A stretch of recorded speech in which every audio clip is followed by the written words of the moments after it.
Madame la Présidente, Madame la Ministre, Mesdames et Messieurs les rapporteurs spéciaux, mes chers collègues. Après l'étude de nombreuses missions ces 2 dernières semaines, il est temps de parler d'une partie des crédits qui permet leur financement. Ce sont les charges d'intérêt de la dette. C'est l'objet essentiel des crédits de la mission Engagement financier de l'État que je rapporte ce matin. Après avoir atteint leur niveau le plus bas en 2020, les crédits de paiement de cette mission s'établiraient à 43,1 milliards d'euros en 2022, en hausse de 4,1 milliards d'euros par rapport à la loi de finances initiale pour 2021. Cette hausse est principalement due à la dotation de 2 milliards d'euros prévue pour le nouveau programme 369, amortissement de la dette Covid, et à la montée en puissance des prévisions d'appel en garantie au titre des prêts garantis par l'État, dits PGE. Pour commencer, je souhaite apporter des précisions sur la principale nouveauté de cette mission, la création d'un programme dédié au remboursement des 165 milliards d'euros de dettes issues de la crise sanitaire en 2020 et 2021. Premièrement, il faut distinguer cette dette de l'État de la dette sociale liée au Covid, reprise par la CADES conformément aux lois organiques et ordinaires votées en 2020. Le nouveau programme 369 répond au double objectif d'isolement comptable de la dette Covid et d'affichage d'une trajectoire de remboursement de cette dette en 20 ans, dans un exercice de transparence vis-à-vis des marchés, de nos partenaires européens et de nos concitoyens. Je regrette néanmoins la confusion que peut apporter les flux de crédits entre 2 missions, la mienne et celle des participations financières de l'État que rapporte notre collègue Valérie Rabault, et le suivi d'amortissement de cette dette Covid. Cela porte à confusion.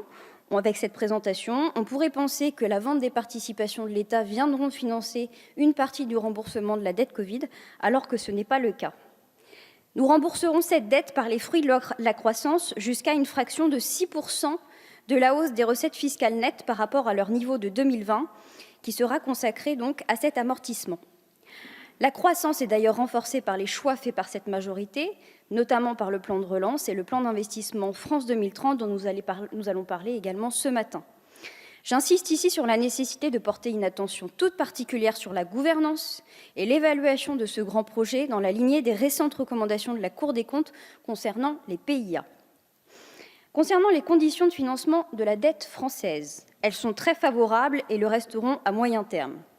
Les principaux risques relatifs à la soutenabilité de notre dette étant aujourd'hui politiques.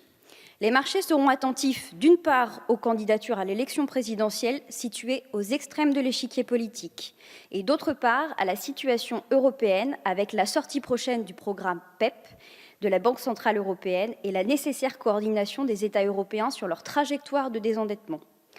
Concernant la remontée des taux, la Banque centrale européenne semble vouloir prendre son temps en attendant que la reprise soit bien installée et repousser une hausse des taux à l'an prochain, alors que la Fed et la Banque d'Angleterre souhaitent entamer une normalisation.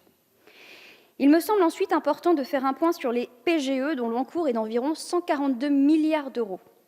Le gouvernement prévoit des appels en garantie à hauteur de 2,6 milliards d'euros pour les PGE en 2022. Si les premiers chiffres macroéconomiques dont nous disposons sont plutôt rassurants, il existe 2 points d'alerte importants. Environ 30% des entreprises ayant souscrit un PGE déclarent avoir utilisé la quasi-totalité du prêt. Pour ces entreprises, le remboursement du PGE en 4 ou 5 ans est complexe. Il nous faudra rester très attentifs aux capacités de remboursement de ces entreprises ayant souscrit un PGE totalement consommé. Le choc économique de la crise Covid-19 a également changé la nature de la dette des entreprises. Avant la crise, la dette servait principalement à financer de l'investissement, tandis qu'une part plus importante, parfois majoritaire de cette dette, finance désormais des besoins de liquidité. Enfin, très rapidement, je souhaite dire un mot sur la très bonne position française sur le marché des obligations vertes. Malgré l'arrivée sur le marché de nouveaux émetteurs importants, notamment l'Allemagne ou encore l'Union européenne qui a émis 12 milliards d'euros de green bonds il y a quelques jours. Les OAT vertes bénéficient aujourd'hui d'un greenium ou prime verte par rapport aux autres obligations. La demande est extrêmement dynamique face à une offre finalement limitée en raison du manque de projets à financer. Il me semble important de travailler collectivement au déblocage de cette situation dans l'économie réelle et à lutter profondément contre le greenwashing, même si je reste convaincue de l'utilité de la finance verte.